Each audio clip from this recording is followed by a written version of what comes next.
Olá, pessoal aí do canal, faz tempo que a gente não posta nada, mas a tradição de atualização pós-congresso, então, Dr. Luiz Quens, da Lapa também, cardiologista, também com a gente aqui no Congresso Europeu de Cardiologia, na Espanha, Barcelona.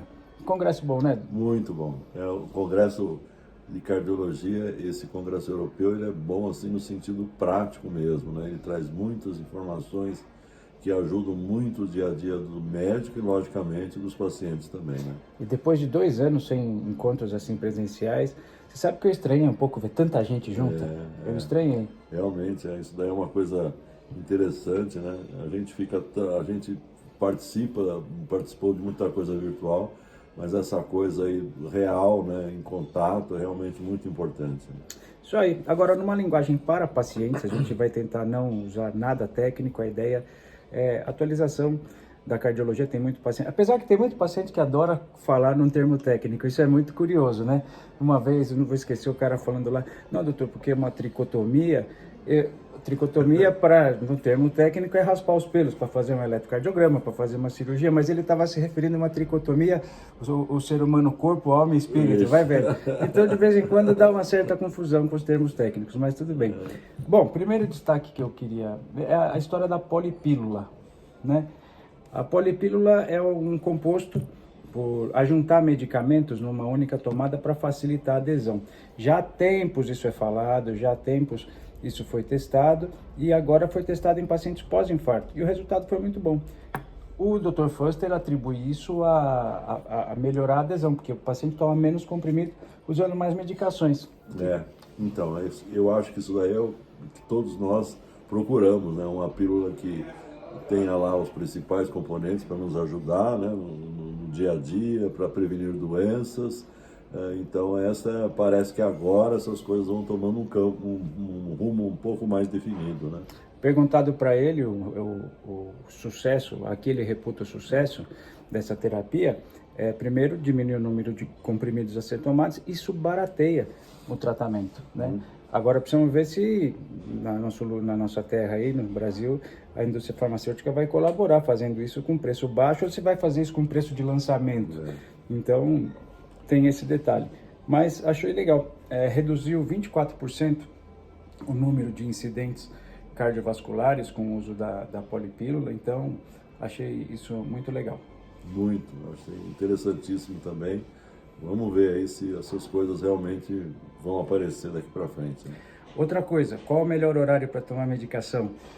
O antihipertensivo, de manhã, de noite, de tarde? Então, essa era outra dúvida.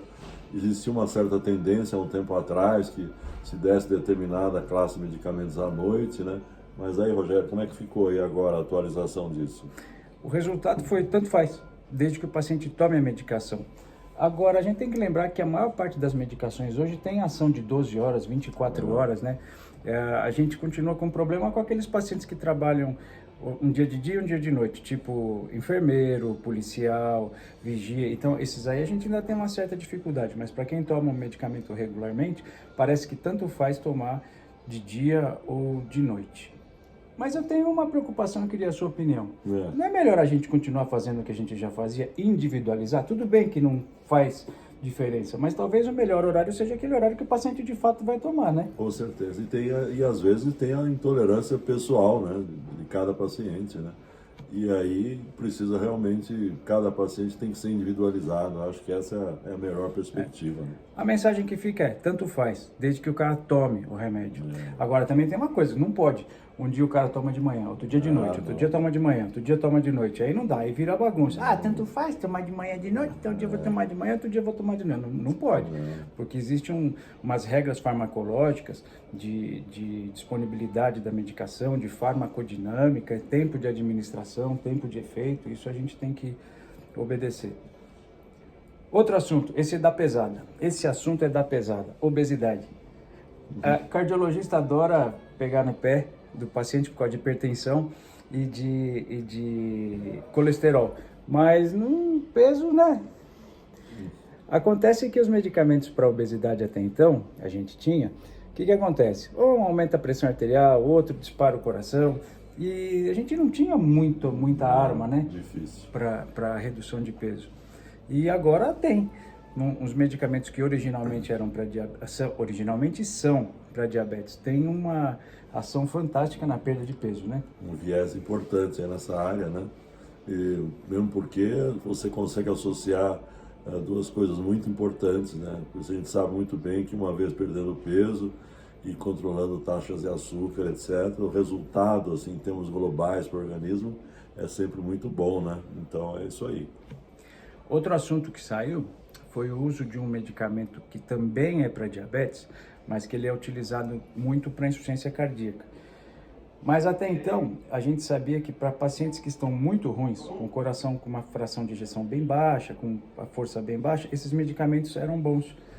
A questão é, e para quem tem insuficiência cardíaca, mas não tão grave, será que eles também são bons? Então foi testado agora com essa população e o resultado é sim, são bons, vale a pena utilizar. Isso era um hiato assim grande para a gente, né? Porque a gente não tinha quase drogas medicamentos para tratar essas situações, né? Esses são os primeiros, então isso vai ajudar muito todos os pacientes, né? E diferente de um outro medicamento que é específico para insuficiência cardíaca, existe um que é específico para insuficiência cardíaca. Esse que nós estamos falando agora, ele é para diabetes, mas também está sendo usado para insuficiência cardíaca. Desse que é específico para insuficiência cardíaca, quanto pior estivesse o paciente, mais evidente era o resultado. Ou seja, ele funciona mais em quem está pior. Esse de agora, que são os remédios para diabetes, vamos falar o nome, os pacientes precisam saber, né? Nós temos dois. Um chama Forxiga, outro chama Jardiance. Qualquer um dos dois, que originalmente eles são para diabetes, mas funcionam bem para insuficiência cardíaca, independente de que se o cara está muito ruim ou se o cara está muito bom. Foi isso que mostrou o estudo. E aí já tem uma segunda discussão em cima dessa que foi apresentada no Congresso. Qual dos dois é melhor? Teoricamente parece que os estudos mostram que são similares, né, em termos de efeito, classe de medicamento mesmo. Parece que é isso que tem aparecido aí nos últimos estudos, né? Cai naquela história, tanto faz, desde que você tome o remédio. Mas não existe, esse aqui é mais para esse perfil, esse outro aqui é mais para esse perfil, desde que o paciente use qualquer um dos dois, com indicação, claro, está muito bem. Outro assunto que saiu, os derivados da maconha, da cannabis, né, que é um assunto, esse ano eu já fui chamado para 2 reuniões para ver isso daí, aí em São Paulo mesmo, e o assunto está bombando. Lembrei agora, teve um paciente que foi lá no consultório pedindo uma cartinha. Doutor, você pode fazer uma carta autorizando eu plantar maconha em casa? Porque agora como é terapia e tal, e não sei o quê, vai vendo que pé que tá. E tá muito comum isso no tratamento para dor crônica. Quem está liderando esses estudos é a Dinamarca, onde muita gente tem dor crônica, e lá é liberado o uso da cannabis medicinal para dor crônica. E o que mostrou o estudo é o seguinte, que muitos usuários da medicação têm incidência alta de arritmia. Então parece não ser tão seguro assim, né? Acho que ainda precisa ter mais estudos, até de longo prazo, para saber realmente a efetividade disso, né? Uma outra questão que foi levantada, tinham conversas aí que talvez um dos remédios para insuficiência cardíaca pudesse acelerar o processo de Alzheimer. Esqueci, como é que chama? Alzheimer, esqueci. Alzheimer. Mas o que foi feito uma pesquisa grande aí, não houve essa relação direta do uso do remédio com Alzheimer. Acontece que quem tem insuficiência cardíaca já há muito tempo, e insuficiência cardíaca um pouco mais grave, é natural que por uma diminuição de oxigenação venha a ter um comprometimento aí também da oxigenação cerebral, mas não é relacionado direto ao... Vale ressaltar, né, que esse medicamento que o Rogério está falando, na realidade é muito importante, né? Ele é um dos pilares do tratamento. Então esse fato de não causar ou não piorar o Alzheimer, para a gente é muito importante, né? Porque isso deixa a gente mais tranquilo em relação a usar uma coisa tão importante para tratar a insuficiência cardíaca. Outro assunto, congresso nem sempre é só com novidades. Quer ver? Um medicamento que é usado para gota, durante um tempo foi aventada a possibilidade dele melhorar o quadro clínico de pacientes com coronariopatia, com doença obstrutiva do coração, né? E esse boato vira e mexe aparece. E agora foi feita uma revisão com números expressivos e pesquisas em pacientes e nada a ver. Esse remédio ele é para ácido úrico, né? Para ácido úrico. Para gota, não tem efeito nenhum, não tem nenhum benefício para o coração. Diferente desse para o diabetes, que originalmente são para diabetes, mas tem efeitos muito bons no coração e no rim. Esse é um medicamento para gota, mas não tem nenhum efeito protetor para coração. Muito bom. Nada disso. Um outro assunto aí que saiu, esse no finalzinho do congresso, mas que vale a pena a gente falar, é a história das estatinas, né, dos remédios para colesterol. Muita gente, eu tomo remédio para colesterol, tenho dor. Tomo remédio para colesterol, tenho dor. E o apresentador do estudo ainda citou o Brasil como um dos países que mais fala dessa dor muscular por causa de estatina. Mas a incidência foi muito baixa, 3%, né? Baixo. Pouca gente com dor. Então, supõe-se que seja mais um mito de jogar para conta da estatina a dor muscular do que a dor muscular em si. E outra coisa, os pacientes que apresentaram essa dor muscular e foram seguidos, parece que com aproximadamente 12 meses ela tende a desaparecer. Ao passo que o benefício de você se manter em uso do remédio prolonga a vida muito mais pelo seu efeito protetor, né? O efeito protetor melhor do que o deletério. Com certeza. Eu gostaria de lembrar aqui, eu acho que também uma coisa interessante que apareceu lá é a vacina, né? A influenza.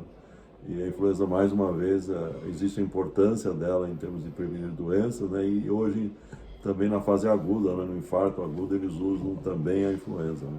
Então, vacinar é sempre o melhor caminho, é sempre a melhor solução, né? E um teste legal que foi feito foi o seguinte: normalmente esse protocolo, o paciente depois de um evento coronariano, ele recebe a vacina da influenza nos primeiros 30 dias da alta. Aí alguém falou assim, e se a gente usar já a vacina durante a internação?